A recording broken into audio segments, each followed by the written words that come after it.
नमस्कार दोस्तों, मैं नरेश कुमार एक बार फिर आप सभी लोगों के बीच में।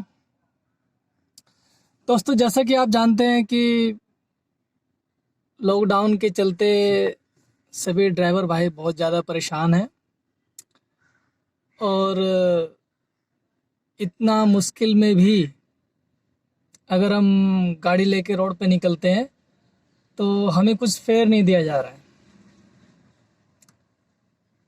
वही 6 रुपये 7 रुपये पर किलोमीटर, उससे ज़्यादा हमारा गाड़ी का खर्चा हो जाता है। तो समझ में नहीं आ रहा कि हम काम पे निकलें या नहीं निकलें, क्योंकि सरकार भी हमारी कोई हेल्प नहीं कर रही है और बैंक की तरफ से भी कोई अभी कंप्रोमाइज़ नहीं हो रहा है, क्योंकि बैंक को तो भाई पैसा चाहिए, उसको तो टाइम टू टाइम किस्त चाहिए ही चाहिए।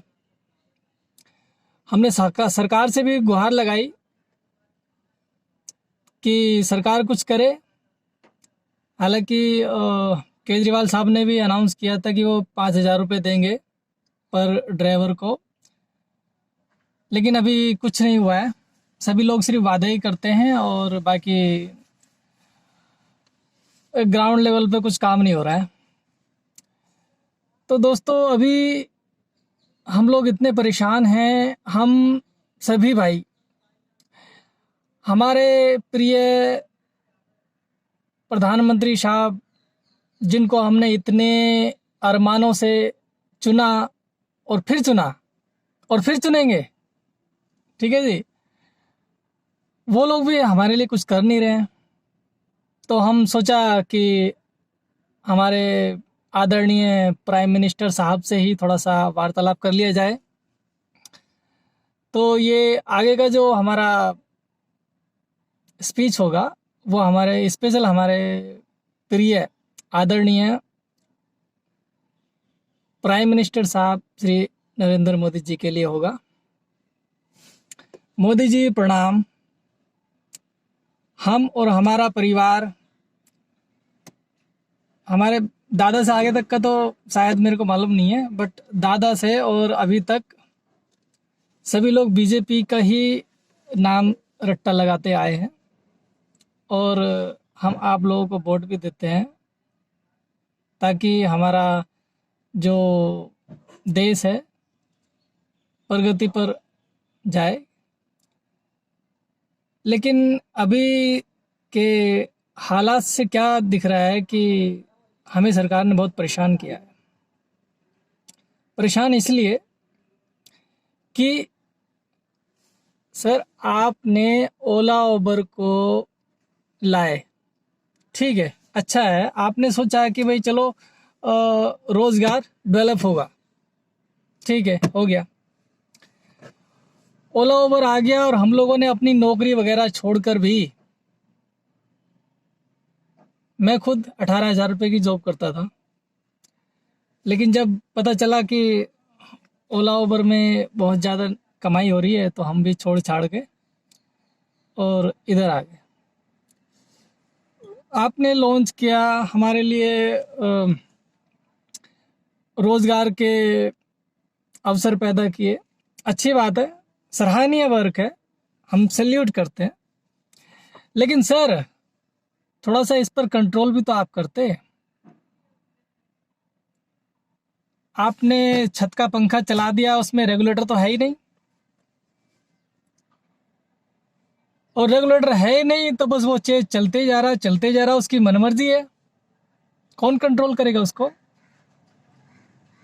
आप या हम? हमारे तो हाथ में उसने कुछ छोड़ा ही नहीं है। ओला उबर ने हमारे हाथ में कुछ नहीं छोड़ा है, हमें बंदी बना के रखा हुआ है, गुलाम बना के रखा हुआ है। हम आजाद देश के अंदर भी आज गुलाम बने बैठे हैं। क्यों बने बैठे भाई? एक चीज ये भी कह सकते, ये हमारा लालच था, क्योंकि जब हमने देखा एक एक आदमी 5,000-5,000 रुपये पर डे कमा रहा है तो हम अपना जॉब छोड़ छाड़ के और लालच में इधर आ गए। हम आपको ब्लेम नहीं कर रहे कि भाई ये क्यों हुआ?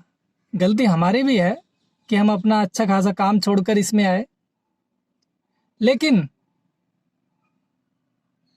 आपसे एक हाथ जोड़ के विनती है कि ओला और उबर आपकी कंट्री में काम कर रहे हैं ना, हमारी कंट्री में काम कर रहे हैं ना, तो इसका रेगुलेटर आप फिट कीजिए। जो ये पंखा अनलिमिटेड स्पीड से चलता ही चलता जा रहा है, इसका रेगुलेटर आपके हाथ में लगाना है और आप ही लगाएंगे। सर एक बात सुन लो, ये जो ड्राइवर भाई हैं, चाहे वो टैक्सी ड्राइवर हो, चाहे ट्रक ड्राइवर हो, चाहे ट्रेन का हो, चाहे प्लेन का हो, अगर जिस दिन ये ड्राइवर रुक गए तो पूरा देश थम जाएगा। देश की अर्थव्यवस्था को संभालने में इस ड्राइवर भाई का 100% हाथ है, वो आप भी समझते हैं। और दूसरा, जो आपको वोट हम लोग देते हैं, 4-4 घंटे तेज धूप में लाइन में खड़े होकर वोट कौन देता? हम देते हैं, और आप हमारी ही नहीं सुन रहे। आज के टाइम में हमारे पास वर्ड नहीं है, हम कहें क्या, क्योंकि ये वीडियो हमारे कुछ घर वाले और रिश्तेदार और सब देखेंगे, हमारी मजाक ना उड़ जाए, इसलिए हम चुप्पी रह के सब कुछ बयां करना चाहते हैं कि आप समझ जाओ हमारी हालत क्या है। तो आपसे हाथ जोड़ के प्रार्थना है, इस ओला उबर में आप रेगुलेटर फिट कीजिए, इसकी स्पीड अपने हाथ में लीजिए, और जो हमारा किराया जो हमारा है, सरकारी रेट जो है निर्धारित किया गया आप ही के द्वारा, सरकार के द्वारा 12.5 रुपये पर किलोमीटर के हिसाब से हमारा जो फिक्स किया गया फेयर है, हमें वही चाहिए बस, हमें फालतू कुछ नहीं चाहिए, और वो सिर्फ आप ही कर सकते हैं। इसीलिए हम आपसे गुहार लगा रहे हैं हाथ जोड़ के। अब एक छोटी सी और चीज आ जाइए, आपने इस एक छोटी सी गाड़ी पे एक साल में 1 लाख रुपए का तकरीबन ये टैक्स लगा के रखा हुआ है। अब आप बोलेंगे कैसा? अभी मैं बता दूं आपको। ये 1RT गाड़ी है, ये 4 स्टेट में पास हुई है, और चारों स्टेट का किसी का 3,000, किसी का 3,500, किसी का 4,000, किसी का 5,000, ऐसे वहाँ का टैक्स भरा जाता है। प्लस अगर वहाँ के दलाल का भी कमीशन लगा लिया जाए तो मोटा मोटी 4 स्टेट का हमारे को 5 चौक 20,000 रुपये टैक्स सिर्फ ये वाला लग जाता है। ठीक है, क्योंकि बिना दलालों के कहीं काम नहीं होता है। कितना भी केजरीवाल जी कहते हैं कि बिना दलालों के काम होगा होगा होगा, लेकिन वो नहीं हो रहा है।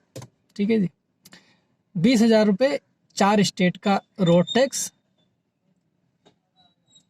और 20,000 रुपये इसका इंश्योरेंस, 40,000, और एमसीडी पर आ जाते हैं 1 महीने का 3,000 रुपया, 12 महीने का 36,000 रुपया, 36 और 40, 4 3 7 और 6 76, यानी कि 76,000 ये हो गया सर। फिर आ जाइए, जो हमारा मीटर लगा हुआ है 5,000 रुपये, और फिर स्पीड गवर्नर लगा हुआ है 5,000 रुपये, हो गया 10,000। 76 और 10 86 हो गया। 86 में इसका फिटनेस पे आ जाइए। फिटनेस पे 5 से 6,000 रुपये का खर्चा आता है, वहाँ भी बिना दलाल के काम नहीं होता है। चलिए वहाँ का 4,000 रुपये लगा लीजिए मोटा मोटी, क्योंकि ये 86 है तो ये 4,000, ये 90,000 हो गया। अब 90,000 में होके 12,000 रुपये हमारी गाड़ी का किस्त भी है। ठीक है, उसको जोड़ के 1,02,000 आप 2,000 को भी हटा दीजिए, 1 लाख रुपया।